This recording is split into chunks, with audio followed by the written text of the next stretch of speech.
Hello everyone, I hope you're doing so well, having an amazing week, and welcome to this little review of the Rose Lake Oil Paint by Blockx.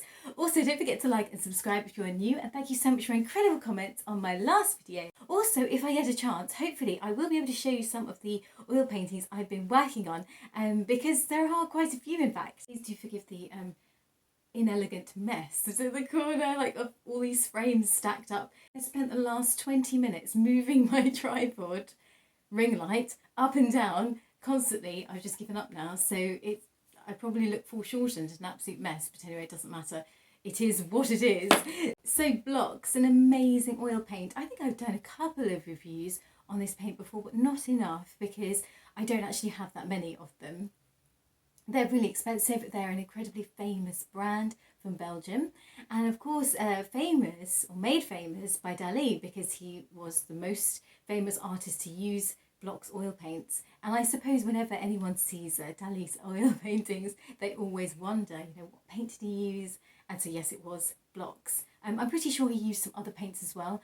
It's possible he used Sennelier. The unique thing about Blockx is the binder. So it is a poppy seed oil binder, which is really nice if you like to paint wet and wet. It's also really great if you are somebody who enjoys very, very smooth paint. I find the paint incredibly smooth and it flows really, really well. I do find, in fact, what's interesting about the brand is that the lighter colours, the binder is poppy seed oil, but just to note, the earth colours and some of the other darker colours are actually, the binder is linseed oil. So if you are somebody who wants to use exclusively poppy seed oil paints, just be aware of that fact. Interesting, because I find that the earth colours, even though the binder isn't poppy seed oil, they actually have a very similar texture to the lighter colours. So there is a video on YouTube about the Blockx factory, and it's really incredible because they show the process of making their oil paints, and it is very kind of handmade, and yeah, it's a very traditional method. So in terms of the tube, I really like the tube. They have such a sleek and amazing look. What's really nice about them is I find that the caps, generally speaking, don't fall off. Quite a lot of times I'll have an oil paint and it's been used and it's really old, and all of a sudden one day the lid just won't go back on, no matter how hard I try and no matter how clean the top part is. For some reason the cap just says I've had enough and it leaves, or rather it doesn't go back on. So yes, so then I sort of spend my life like hunting around for the lid. But in this case I haven't had this problem, and it is a nice metal tube, of course. I just find that they never seem to get like really gross or like really dirty or anything. It's something I really like because I've used tons of this. Why did I choose this colour? Well, it is a beautiful quinacridone colour. It's a PV19, and I basically don't have that many Blockx paints because they are so expensive. I mean, ridiculously expensive. Some of them literally, you will look at the art shop and maybe just exit out of it. That's what I used to do. I used to see the paint, and when I was looking around for, which paints should I invest in, and I just see the prices of the cadmiums, and I would just be like, nope, I'm out of here. But I don't actually use cadmiums that much, funnily enough. Like, they just don't really feature that much in my palette, just because I just tend to gravitate towards other colours. So for me, cadmiums are not that essential. Keep a lookout to see if there is a sale, because I was kind of like, I'm waiting for a sale. And I find that they hardly ever go on sale. Isn't that just one of those things? The paint you really want, it never goes on sale. Yeah, so they hardly ever go on sale. And when they do, sometimes it's like, I don't know, 10p off or whatever, and you just think, well, what's the point? I find that to be the case with a lot of oil paints. So I did try a couple, and the ones that I tried were, I think one of them was gold ochre, and the other one was phthalo green. And then I decided to buy more because I just thought the texture was so beautiful, and I really like the luminosity, because poppy seed oil does have that really nice glow and luminous appearance, which I like. So yeah, so I want to show you actually something I made earlier, which is, I was looking for a similar colour, and this isn't actually a quinacridone, it's a bit of a fluff really, because I thought it was, but then I looked up the pigment number and it isn't. Just pretend. Let's just pretend that you don't know what I'm saying. But just pretend you're just looking at these two colours, and that's the most important thing. So on the top we have the Rose Lake, and this is the Blockx, and then the bottom is an Old Holland colour, and I just wanted to find a colour that was quite similar, just a sort of comparison really. As you can see, yeah, I just wanted to show them though, because the binder in the Old Holland is linseed oil, and I don't know if you can tell, but Blockx has a really nice, like super glossy dry down. So you can't really tell, which is absolutely awful. I don't know if I can just, I don't know how I can do this. Maybe if I go even closer to the camera than I am. Let's have that's just my face. Yeah, so if you can see here, probably almost impossible to tell on camera, which is unbelievable to me, because if you see it in real life, it's really, really obvious that the Blockx one is really, really, really glossy. So if that's something that you like you really like super shiny, luminous paint, then certainly it's something to look into. I use Blockx in conjunction with my other oil paints. Sometimes I will use them in the final layer. Actually, correction, that's the only time I use them, because poppy seed oil obviously is a slower dryer. You want to make sure that you use them in the later layers of your paintings, or just throughout your entire painting. Because I'm really impatient, if I use them, I will use a sort of linseed oil paint in the lower layers, and then for my final layer I will use the Blockx.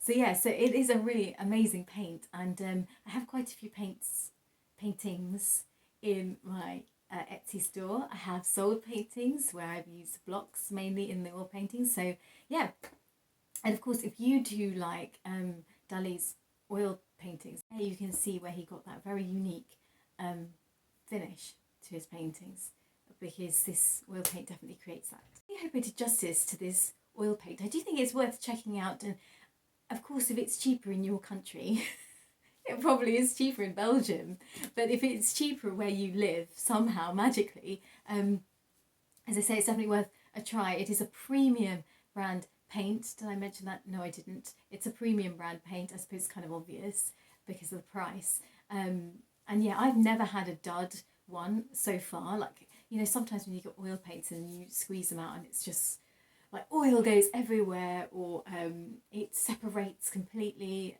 I've never had that experience. But then generally with premium paints you don't usually get that anyway, because they're just milled so much that they're just so smooth as a result, and sort of, you know, meshed together. Really quickly show you my oil paintings, because I really want to show you them. Yeah, and also I only have 3 here, but there are loads more drying. It's really a shame that I didn't use more Blockx in 2 of these oil paintings, because then I sort of talk about it. But there is one here that I did use Blockx in, and this is already varnished actually. It is going in my shop very soon. This is a unicorn that decides to take a dip in a really magical stream, and as a result she sort of comes to life and starts to see beautiful hidden creatures that are living inside this forest. So she's been given like a new sight as a result of drinking water from this stream. So yeah, I was really kind of going for a sort of glowing, luminous unicorn, and some Blockx was used here in this painting. And so yeah, so I do hope you like it. I'm going to go really close up if I can. Yeah, so I was experimenting quite a bit with underpaintings here. I was using a different underpainting medium, but I spoke quite a lot about underpainting mediums last week, so I'm not going to talk about it too much now. If you're interested in underpainting mediums, check out my last video. It's full of stuff. Next up we have a cat in a forest. I have to be careful. I think this is wet. It is wet. And yes, this cat is really going places, because it's reached this dark forest and actually can't find its way out. And this forest is really, really dark. You know how when you go in a forest, and say even if it's in the daytime, of course this is lit by the moonlight, but even if you go in the daytime, sometimes the sun is so blocked out by the light that actually it's so deep and sort of not sinister necessarily, but more mysterious, and that's really the look that I was going for. I quite like the, the look of the cat. Somehow it ended up with a slight fringe here, but I just, yeah, I thought it was, you know, it needed it for the situation. There you go, this cat is finding its way. It actually has a good sense of direction though, unlike me. Finally, we have this little sheep, and I just really wanted to paint. This is my chair making the most disturbing noise.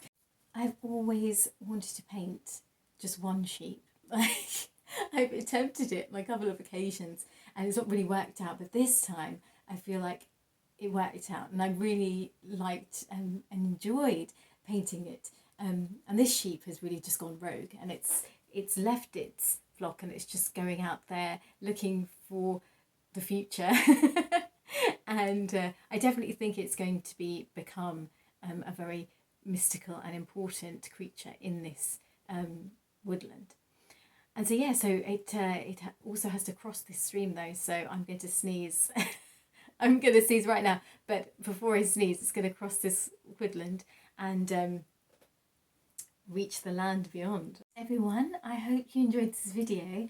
Don't forget to like and subscribe, as I said before. I was going to do a funny Q&A or like a TikTok quiz, but I really am so tired. The reason being, I was trying to rework some old paintings, and I don't know if you guys can relate, but when you leave a painting around for absolutely ages, just sort of abandoned because it went wrong, or I just sometimes give up on it because my ideas for it just disappear, and then I just think, okay, I just leave it, and then it goes to the wayside, like the dead pile or whatever. So I was trying to resurrect some of those paintings, and it ended up being quite a lot of hard work, and one of them went completely wrong. I don't know what on earth. I think I used a medium that just did not work with the final medium, and it's funny sometimes that even when a painting can be completely dry, the final medium that you use, if you've changed mediums, it just for some reason doesn't adhere properly.